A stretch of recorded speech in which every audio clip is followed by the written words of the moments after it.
Hitler había estado en el poder durante 4 años y sus tropas ya estaban invadiendo Europa. La guerra civil en España fue un ensayo general para la Segunda Guerra Mundial. Una guerra que protagonizaron los civiles desde el aire. Una guerra de tecnología y terror. Atrocidad masiva y muerte indiscriminada.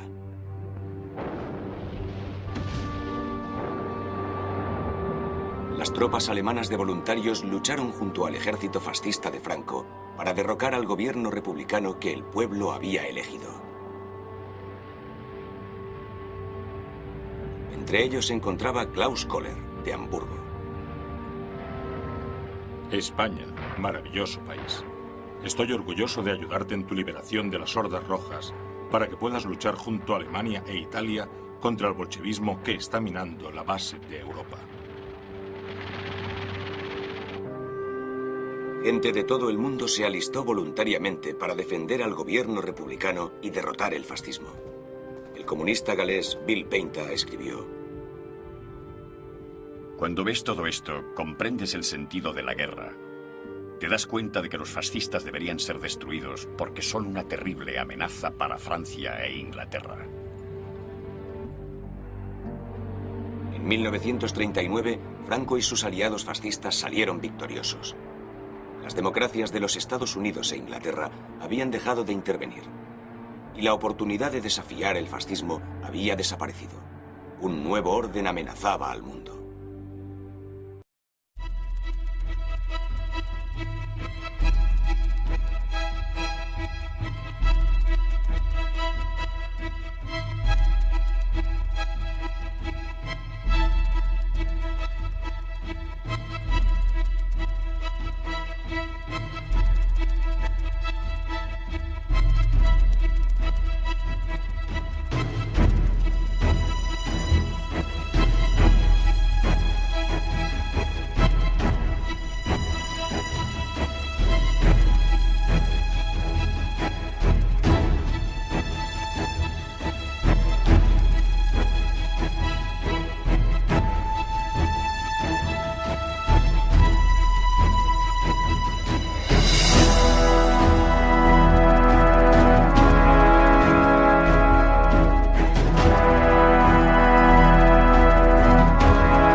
Las grandes batallas de la Guerra Civil Española.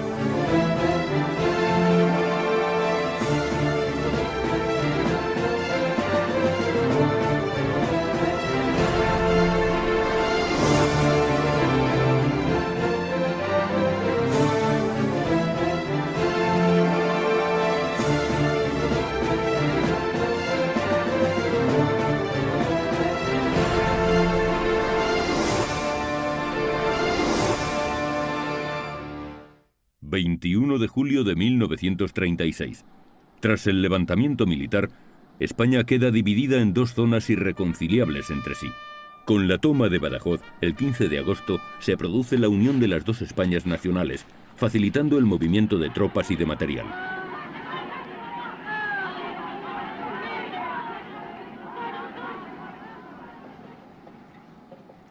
Las tropas de África atraviesan el estrecho de Gibraltar entre agosto y octubre. El puente aéreo y los convoyes marítimos resultan un éxito para los nacionales, que toman la iniciativa en el sur, en una de las acciones militares más importantes de la guerra. Los 19 aviones de transporte Junkers 52 enviados por Alemania a Franco permiten dar otra dimensión al puente aéreo.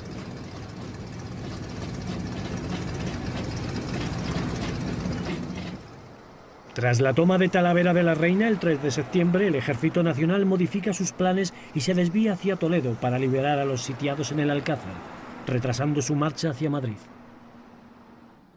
Es una decisión casi personal del general Franco. En el Alcázar se encuentran sus compañeros de promoción y se ha convertido en un símbolo de resistencia mundial. El Alcázar y el Hospital de Santa Cruz, sede del gobierno militar de Toledo, se encuentran enclavados en el centro de la ciudad. Son los dos únicos focos de resistencia nacional, el último gran asedio de la historia bélica.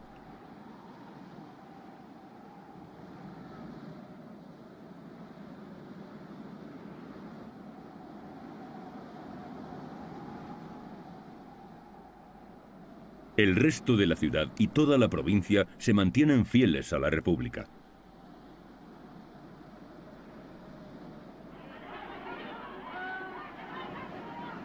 La Guerra Civil Española, denominada por muchos como la Primera Guerra Moderna, tuvo en ocasiones tintes medievales. Este es uno de ellos, el asedio al Alcázar de Toledo.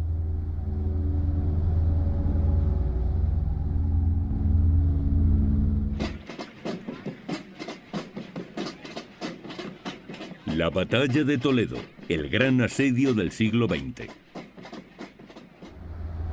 Últimos días de julio de 1936. Toledo.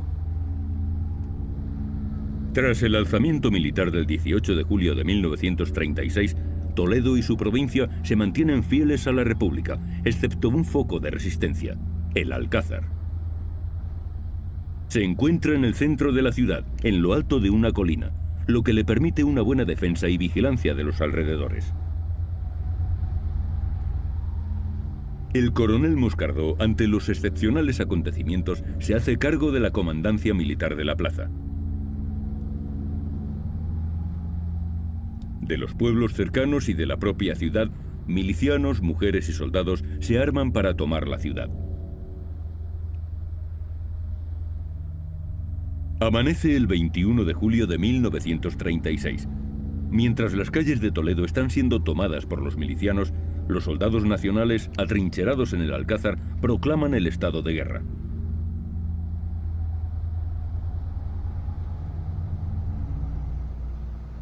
Esta situación supone una afrenta para el gobierno de la República, que envía las primeras columnas con el propósito de tomar la plaza de forma inmediata.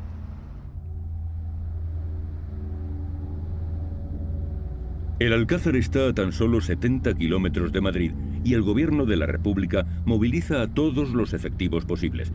Milicianos, guardias de asalto y soldados regulares viajan a Toledo para acabar con el foco de resistencia. Columnas de refuerzo con guarnición en Madrid parten hacia Toledo.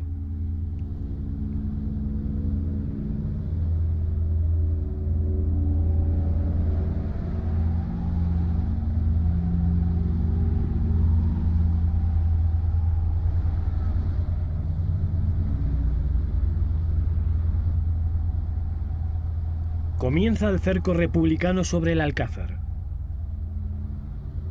Camiones y coches particulares atestados de milicianos madrileños salen al alba rumbo a Toledo con entusiasmo desigual. Unos, desconocedores de los rigores de la guerra y llenos de fervor revolucionario. Otros, conscientes de que pueden no regresar.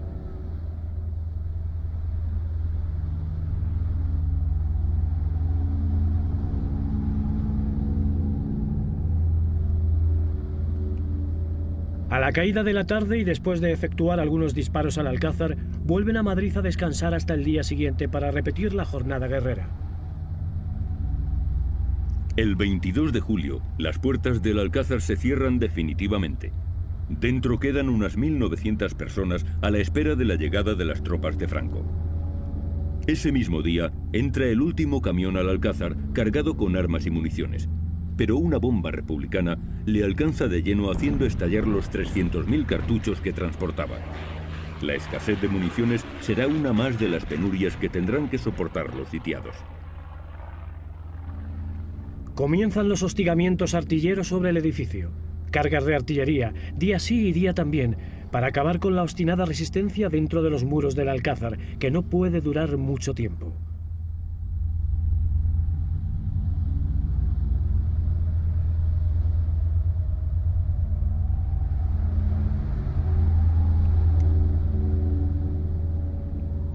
Mientras tanto, no dejan de llegar refuerzos desde Madrid y otras localidades.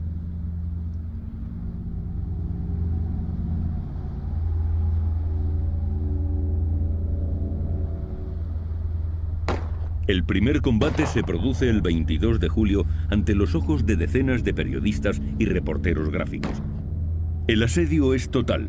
Los milicianos atacan el edificio desde las calles adyacentes, tejados colindantes al edificio, azoteas, terrazas, pero la defensa es tenaz. El primer ataque fracasa completamente y se hace evidente que la caída del Alcázar no va a ser todo lo rápida y sencilla que se ha previsto. Tropas fieles a la República, milicianos y milicianas, se preparan para viajar a Toledo y acabar con la resistencia dentro de la fortaleza. La euforia revolucionaria hace que se alisten miles de ciudadanos de Madrid, más conocidos como caciques del fusil, para combatir a los sitiados.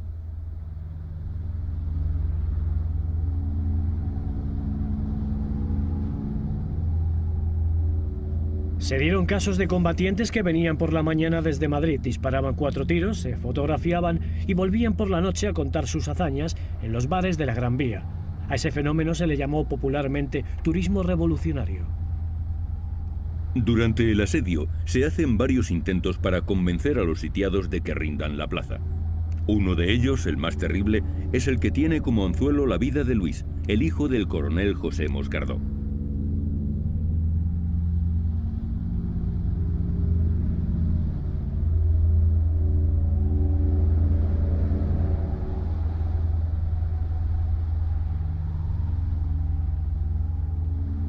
El 23 de julio llaman por teléfono al Alcázar para informar al coronel Moscardó que han detenido a su hijo. Si no rinde el Alcázar en menos de 10 horas, lo matarán. Puede ahorrarse el plazo que me ha dado y fusilar a mi hijo. El Alcázar no se rendirá jamás. Moscardó le pide entonces a su hijo que encomiende su alma a Dios y que muera valerosamente. Dice la leyenda que Moscardó pudo oír por teléfono el disparo que acabaría con la vida de su hijo. En realidad, Luis Moscardó muere el 23 de agosto, ejecutado junto a otros presos como represalia por un supuesto bombardeo nacional. El asedio cobra dimensiones épicas a mediados de agosto, cuando los bombardeos sobre la plaza se intensifican de manera extraordinaria. Poco a poco se van desmoronando las torres del Alcázar, una auténtica fortaleza construida sobre una roca de granito. Sus defensores, pese a los envites de la artillería republicana, no rinden sus posiciones. Y un avión nacional, burlando la vigilancia, deja caer un mensaje de Franco en el Alcázar, prometiendo su pronta liberación. Pero el reducto nacional se va estrechando.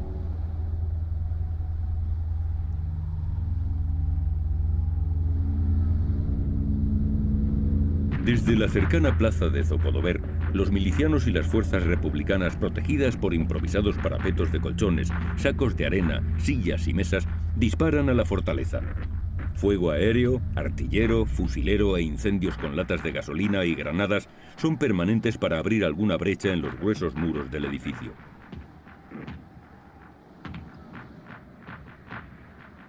Los sitiados responden enérgicamente, pero racionando las escasas municiones, un elemento muy valioso por su escasez a estas alturas del asedio.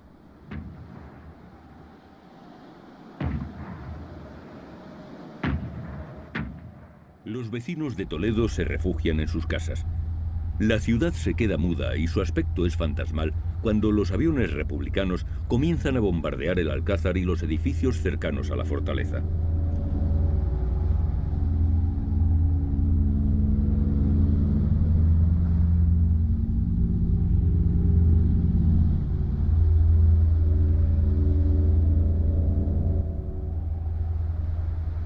La población civil sufría por primera vez la guerra en retaguardia.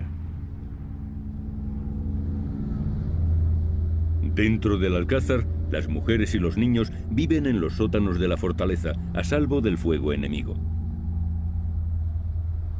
Mineros asturianos comienzan a perforar los cimientos del Alcázar. En sus sótanos se puede oír con claridad el martilleo de la perforadora. Largo Caballero, presidente del gobierno desde septiembre, tiene la necesidad de poner fin a la resistencia del Alcázar. No escatima en medios y continúa enviando hombres a Toledo.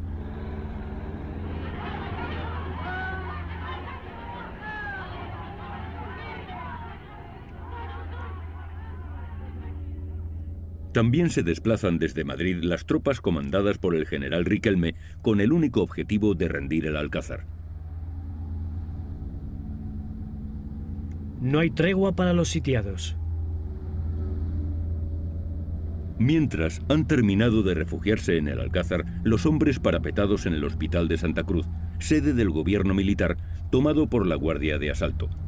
Los nacionales solo cuentan ya con un reducto, el Alcázar.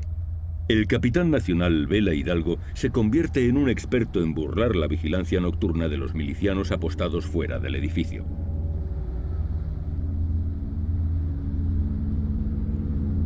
También tiene la misión de localizar el lugar desde donde se está perforando el subsuelo para colocar las minas. Lleva a cabo incursiones clandestinas por los barrios cercanos al Alcázar en busca de comida, agua o armas, casi siempre con éxito. En la oscuridad y en el contexto de una guerra civil en la que todos hablan el mismo idioma, no resulta fácil distinguir a los amigos de los enemigos.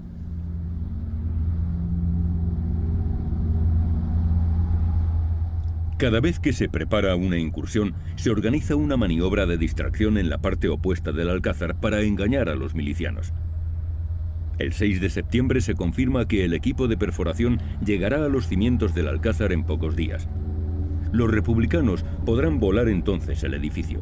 Se trabaja deprisa, saben que las tropas nacionales están acercándose a Toledo. En el exterior se intensifican los ataques de artillería contra el edificio. Las tropas de Franco han tomado Talavera y se dirigen a Toledo. Es vital para los republicanos tomar el Alcázar cuanto antes. El 9 de septiembre, el comandante Rojo entra dentro de la fortaleza. Tiene una hora de plazo para negociar la rendición, durante la cual calla la artillería. Los sitiados rechazan la propuesta. Tras una corta charla con Moscardó, compañero de carrera y amigo, Rojo se despide de él vaciando su pitillera sobre la mesa del coronel nacional.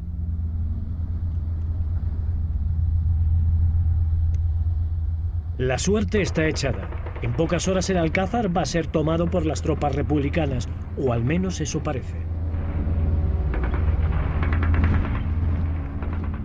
El 11 de septiembre se autoriza a entrar en el Alcázar al canónigo Vázquez Camarasa, que administra los sacramentos y la absolución in articulo mortis a los sitiados en medio de una indescriptible emoción.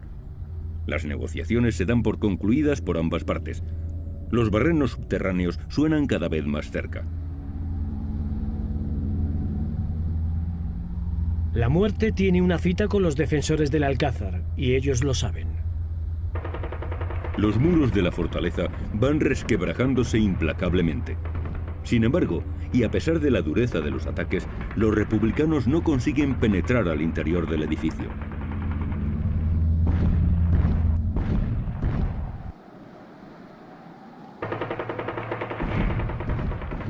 Los sitiados, además de repeler todos los ataques, mantienen también una lucha contra el tiempo.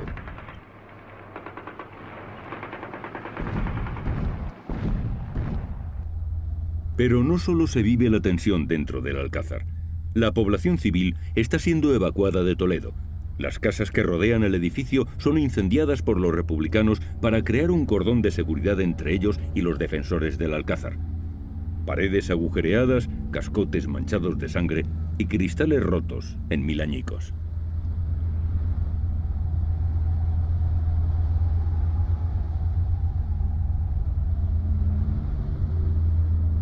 Los milicianos y las fuerzas leales a la República pugnan por entrar en el Alcázar, pero los sitiados se lo impiden una y otra vez.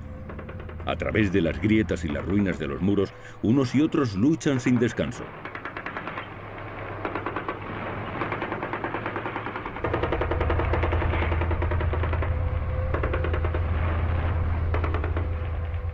Antes de continuar la marcha hacia Madrid, Franco ordena el desvío hacia Toledo para liberar a los sitiados. Se trata de reforzar la línea ofensiva hacia Madrid. Dentro de la fortaleza, los sitiados comprueban con terror que han cesado los ruidos. Los zapadores enemigos ya han llegado a los cimientos y están cebando las minas. A la espera de la hora final, los sitiados se trasladan a los sótanos norte y este.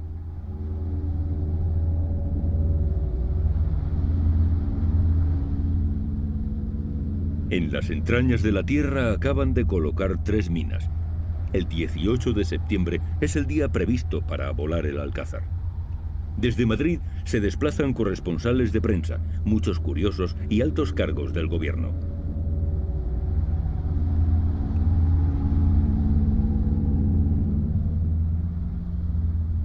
Largo caballero entre ellos. En la plaza de Zocodover aguardan 5000 hombres. Una vez hayan estallado las minas, deberán iniciar el asalto al interior del edificio. A las 6 de la mañana, 2 minas de 2500 kilos de trilita cada una hacen explosión. Las piedras saltan por los aires. Los muros de la fortaleza se derrumban y el humo negro lo tapa todo. Despacio van saliendo los soldados republicanos de sus parapetos para iniciar el asalto final a las ruinas.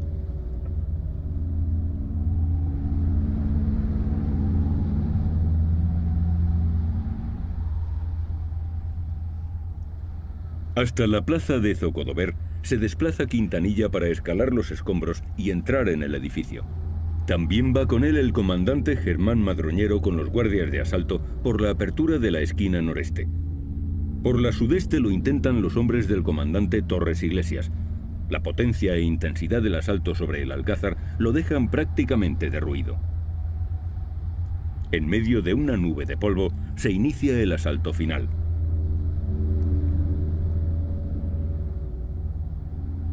Pese a la potencia de las minas, las bajas causadas por estas entre los defensores se reducen a 4 combatientes. Ante su sorpresa, las tropas republicanas son repelidas por el fuego de los sitiados. Solamente queda en pie uno de los 4 torreones. A pesar de ello, y de los intentos por penetrar en su interior, la defensa de la fortaleza es efectiva y las tropas republicanas son nuevamente rechazadas. En los combates entre sitiados y atacantes se llega al cuerpo a cuerpo dentro de las ruinas y se lucha incluso con la bayoneta. La virulencia del ataque provoca 13 muertos, 48 heridos y 11 contusos. El Alcázar no ha caído, el asalto, por tanto, ha fracasado.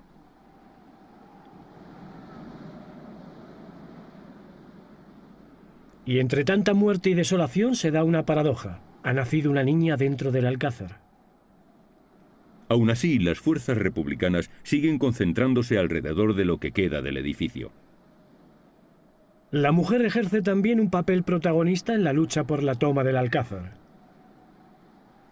Los sitiados no pueden utilizar la radio e ignoran que las tropas nacionales se encuentran muy cerca de Toledo. La aviación republicana ha bombardeado varias veces el Alcázar, errando la puntería, cayendo algunas bombas sobre su propio terreno y provocando muertos entre sus hombres. Pese a todo, los sitiados resisten.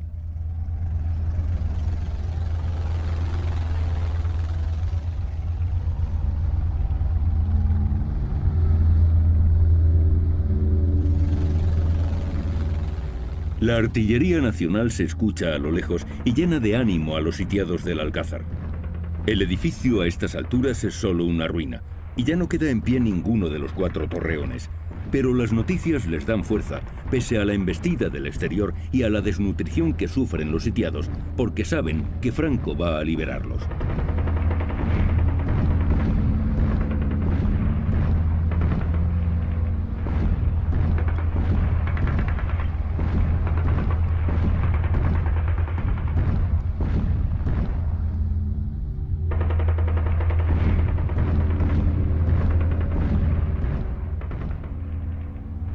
Ya se divisan desde el Alcázar las explosiones de los cañones de los nacionales.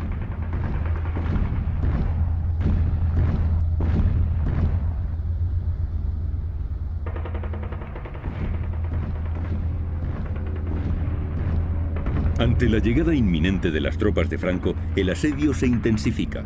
Los milicianos han derrochado demasiado tiempo, energía y munición en el intento de capturar una fortaleza que no ofrece ninguna importancia estratégica.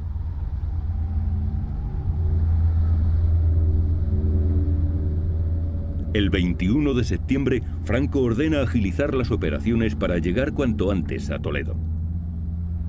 Moscardó todavía ignora que las tropas nacionales se encuentran frente a Maqueda, a tan solo 39 kilómetros de su posición.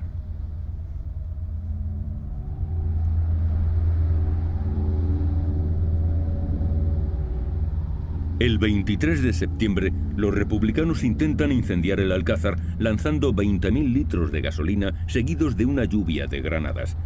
A continuación, los milicianos intentan un asalto a bayoneta calada y nuevamente son rechazados. El 26 de septiembre, comandando las columnas nacionales, el general Varela logra aislar Toledo de Madrid, tomando la carretera que une ambas ciudades a solo 6 kilómetros de la ciudad manchega. Una vez rebasado el pueblo de Maqueda, las tropas nacionales solo tienen un obstáculo: el río Guadarrama.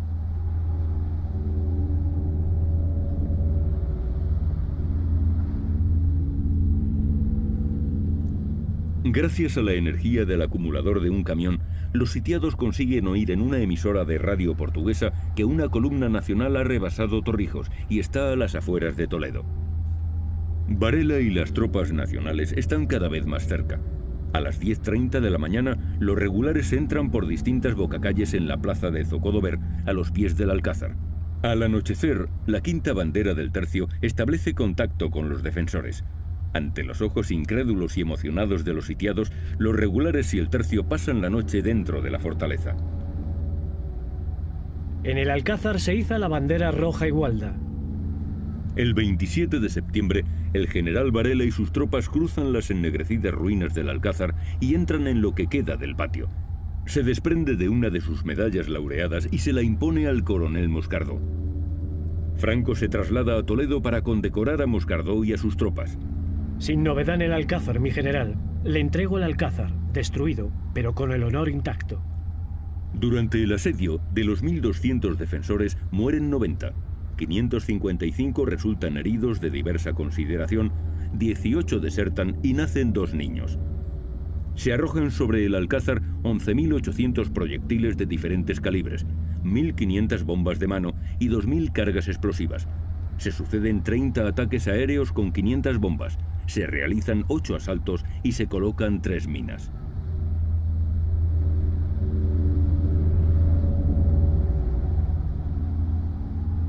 El edificio medieval queda completamente destruido. El asedio fallido tuvo un coste para la República de más de $1 millón y unos 3.000 milicianos muertos en el intento de tomar el Alcázar.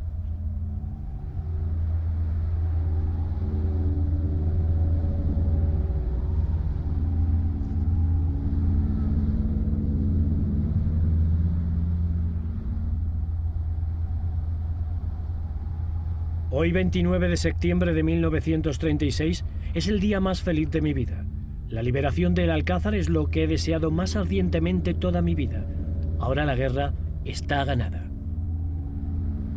El asedio y posterior liberación del Alcázar de Toledo se convierte en epopeya dentro y fuera de España, reconociéndose entre las grandes hazañas del heroísmo militar.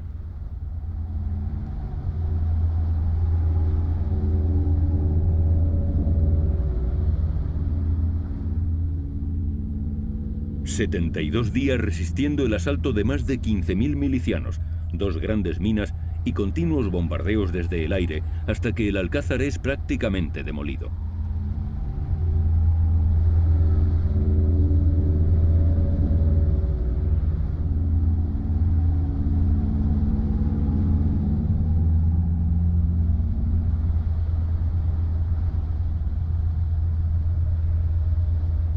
Las tropas de Franco, sin apenas descanso, enfilan todos los caminos hacia Madrid.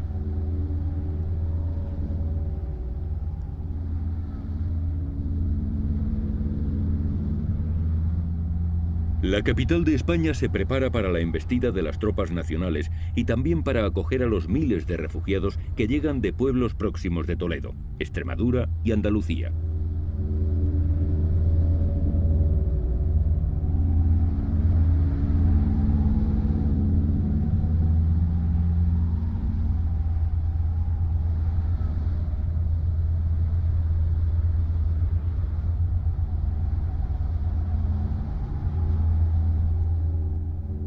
Debido al retraso de las columnas ocupadas en liberar el Alcázar de Toledo, en la capital de España han dispuesto de más tiempo para organizar la defensa de la ciudad. La maquinaria de propaganda de guerra no se para. Los hombres en edad de luchar deben alistarse en las oficinas de reclutamiento. El resto, mujeres, niños y ancianos, deben ayudar a fortificar Madrid levantando barricadas, cavando zanjas y preparando la ciudad ante el inminente ataque. A los refugiados de Extremadura y Toledo, que llenan las plazas y calles de la capital, se les están uniendo gentes que huyen de los pueblos cercanos del sur de Madrid. Muchos de estos nuevos madrileños van a jugar un papel importantísimo en la defensa de Madrid.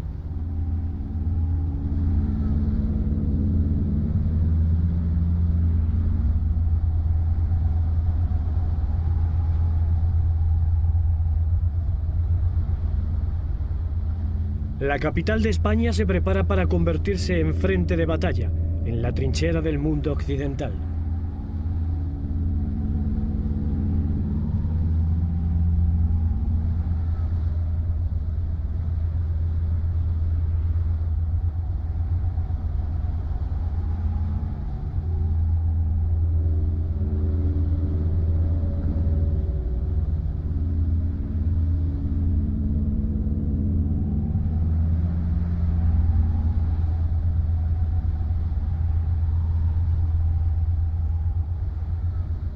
Se van concentrando en Madrid y sus inmediaciones todas las fuerzas republicanas para la defensa de la ciudad.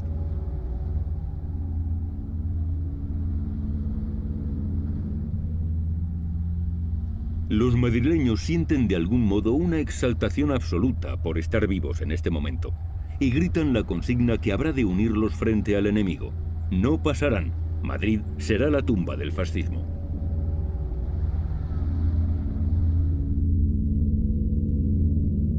Civiles y militares se preparan para el inminente ataque nacional.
La Guerra Civil Española.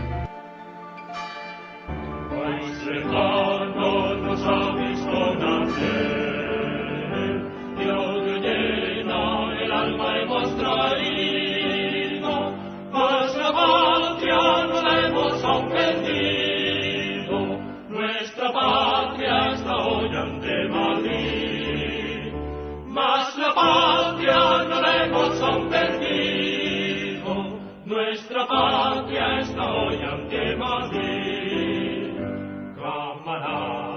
cubrir los parapetos, que la vida no es vida sin la paz.